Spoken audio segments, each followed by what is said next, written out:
ये भाग प्रथम प्रश्न पत्र में मैंने आपको पिछले वीडियो के माध्यम से समाज के बारे में पढ़ाया था। उसी को आगे बढ़ाते हुए उस संदर्भ में समाज की कुछ विशेषताओं के बारे में आज बताते हैं। समाज चाहे जो भी हो, व्यक्तियों का ऐसे समूह के रूप में परिभाषित किया जाए जिसमें मनुष्य संपूर्ण सामान्य जीवन बिता सके, या सामाजिक संबंधों के जाल के रूप में परिभाषित किया जाए। उसका अपना जीवन का एक तरीका होता है जिसे संस्कृति कहते हैं। इसी दृष्टि से समाज को उसकी प्रमुख संस्थाएं जैसे पारिवारिक, धार्मिक, आर्थिक, राजनीतिक, शैक्षणिक के रूप में भी परिभाषित किया जाता है। समाज पर संस्थाओं की संरचना और सामाजिक संबंधों की संरचना दोनों के रूप में विचार किया जाना चाहिए। इसी संदर्भ में समाज की कुछ प्रमुख विशेषताएं परिभाषाओं के आधार पर निकल कर आती हैं। तो उसमें है पारस्परिक जागरूकता या म्यूचुअल अवेयरनेस। जब तक लोग एक दूसरे की उपस्थिति से प्रत्यक्ष या अप्रत्यक्ष रूप से परिचित नहीं होंगे तब तक उनमें जागरूकता नहीं पाई जा सकती, और जागरूकता के अभाव में ना तो सामाजिक संबंध बनते हैं और ना समाज बनता है। इसलिए जब व्यक्ति परस्पर प्रत्यक्ष अप्रत्यक्ष रूप से मिलते हैं और एक दूसरे को प्रभाव डालते हैं, प्रभावित करते हैं, तब पारस्परिक जागरूकता के माध्यम से उनमें सामाजिक संबंध बनते हैं। संबंध चाहे किसी भी प्रकार के हों, सकारात्मक, नकारात्मक, और समाज का निर्माण होता है। दूसरी विशेषता है समाज में समानता व असमानता।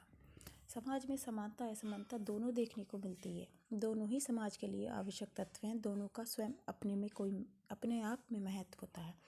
समानता किसी न किसी मात्रा में समानता की भावना होगी तब तक, अगर नहीं होगी तब तक व्यक्ति एक दूसरे से संबंधित रहने का प्रश्न ही नहीं उठता है।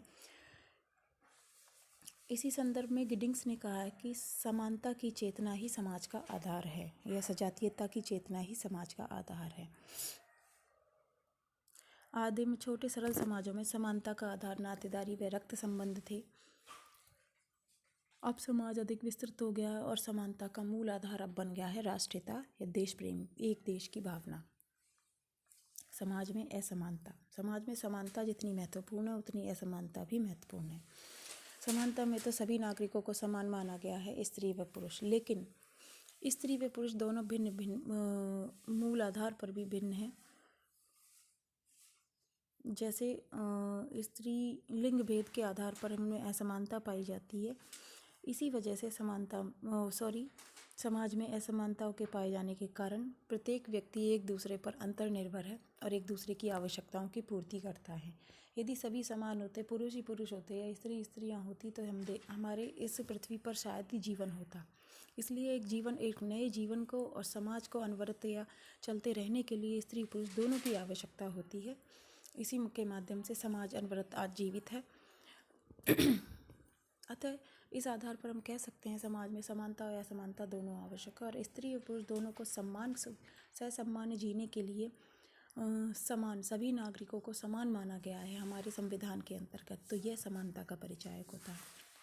तीसरी विशेषता है अमूर्तता।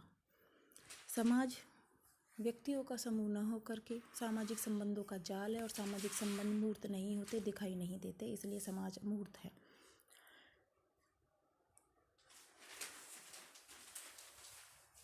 अतः समाज इस संबंध में राइट ने कहा भी है कि समाज व्यक्तियों का समूह नहीं, यह तो समूह के व्यक्तियों के बीच संबंधों की व्यवस्था है। र्यूटर ने भी अपनी परिभाषा में कहा था कि समाज जो है जीवन एक वस्तु नहीं बल्कि जीवित रहने की प्रक्रिया होती है। उसी प्रकार समाज एक वस्तु नहीं, संबंध स्थायित्व करने की प्रक्रिया है। और समाज को एक अमूर्त धारणा के रूप में उन्होंने समझाने का प्रयास किया। इस संदर्भ में गिडिंग्स ने भी कहा था कि समाज है संगठन है और औपचारिक संबंधों का योग मात्र है। यानी तो विभिन्न समाजशास्त्रियों ने समाज को अमूर्त माना है। अगली विशेषता है समाज में सहयोग व संघर्ष। एक समाज के निर्माण और उसके चिरस्थायी बने रहने के लिए सहयोग और संघर्ष दोनों आवश्यक हैं। एक समाज के लोगों में पारस्परिक सहयोग रहेगा तो वह समाज संगठित होगा, विघटित नहीं होगा।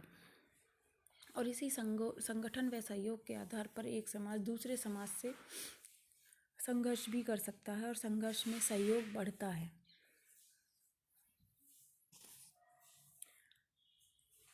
लेकिन इसमें सहयोग प्राथमिक है, संघर्ष द्वितीयक है। ये दोनों तत्व या विशेषताएं समाज के लिए अति आवश्यक है। प्रत्येक समाज में सहयोग और संघर्ष एक सार्वभौमिक प्रक्रिया माने जाते हैं। प्रारंभिक तौर पर तो मनुष्य जब अपनी आवश्यकताओं की पूर्ति के लिए परस्पर सहयोगपूर्ण रूप से एक दूसरे का संबंध बनाते हैं, लेकिन जहाँ वे सहयोग से ऐसा नहीं कर पाते हैं, वहाँ संघर्ष एक माध्यम बनता है। जैसे हमारे संघर्ष का एक उदाहरण है, यदि एक समुदाय दूसरे समुदाय से संघर्ष करता है तो पर्टिकुलर एक समुदाय के लोगों में परस्पर सहयोग बढ़ता है। एग्जाम्पल के तौर पर सत्ता के संगठन के अंतर्गत देखिए, 5 सालों में जब इलेक्शन होते हैं तो विभिन्न राजनीतिक दल, एक राजनीतिक दल के कार्यकर्ताओं में परस्पर सहयोग बढ़ता है, लेकिन वे अपनी सत्ता प्राप्त करने के लिए दूसरे राजनीतिक दल पर संघर्षात्मक भावना रखते हैं।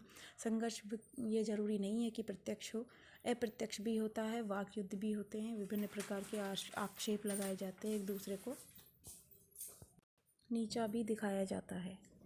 लेकिन सारी परिस्थितियों को देखते हुए भी संघर्ष को सहयोग के अधीन रखा गया। विभिन्न मनुष्य और समूहों में साधारणतः सहयोग अधिक और संघर्ष कम पाया जाता है, परंतु दोनों की समाज में मौजूदगी अति आवश्यक है और अवश्यंभावी है। समाज में अन्योन्याश्रितता इंटरडिपेंडेंसी के लिए प्रयुक्त किया जाता है। समाज की उत्पत्ति विकास का एक आधारभूत तत्व है अन्योन्याश्रितता। वास्तव में मानव जीवन, सभ्यता, संस्कृति, उन्नति का प्रमुख आधार है। सामाजिक संबंधों की जटिल व्यवस्था है। विभिन्न सामाजिक संबंध परस्पर निर्भर है। मनुष्य अपनी प्राणीशास्त्रीय, जैविकीय, सामाजिक, सांस्कृतिक, आर्थिक विभिन्न आवश्यकताओं की पूर्ति के लिए परस्पर संबंध स्थापित करते हैं और एक दूसरे पर निर्भर रहते हैं। आधुनिक जटिल समाजों में जब श्रम विभाजन बढ़ गया है तो मनुष्य और समाज के विभिन्न अंग परस्पर अंतर्निर्भरता भी बढ़ गई है। लोगों में अंतर्निर्भरता यानी आज हम देखते हैं कि प्रत्येक व्यक्ति संपूर्ण कार्य न करके कार्यों का विभाजन पाया जाता है और विभाजन के आधार पर अपने अपने भाग को पूर्ण करके एक संपूर्ण कार्य व्यवस्था या संपूर्ण पदार्थ का किसी भी स्थिति में संपूर्ण कार्य को अंजाम देते हैं। जैसे कोई एक फैक्ट्री में कोई काम होता है या कार असेंबल होती है तो उसके विभिन्न व्यक्ति भिन्न भिन्न पार्ट्स तैयार करते, फिर उनको एक साथ एकीकृत किया जाता है, तब वो एक संपूर्ण वस्तु के रूप में हमारे सामने आती है। तो यही परस्पर अन्योन्याश्रितता होती है या पारस्परिक निर्भरता होती है। परिवर्तनशील व जटिल व्यवस्था। समाज अनवरत चिरस्थायी है, लेकिन समाज के विभिन्न अंग जो है सदैव खत्म होते हैं, फिर नए जनरेट होते हैं। जैसे मानव जीवन है, मानव जीवन एक निश्चित आयु तक ही रहता है, लेकिन नए व्यक्तियों का जन्म होता रहता है, पुराने व्यक्ति जाते रहते हैं। तो ये परिवर्तनशील और जटिल व्यवस्था है। नवीन सामाजिक संबंध भी बनते हैं। व्यक्तियों की परिस्थिति और भूमिकाएं आजीवन बदलती रहती हैं, क्योंकि परंपरागत वैदिक कालीन समाज और आधुनिक जटिल समाज, औद्योगिक समाज में जमीन आसमान का अंतर आ गया है। तकनीकी, औद्योगिक और नवीन विकास प्रणालियों के माध्यम से आज व्यक्ति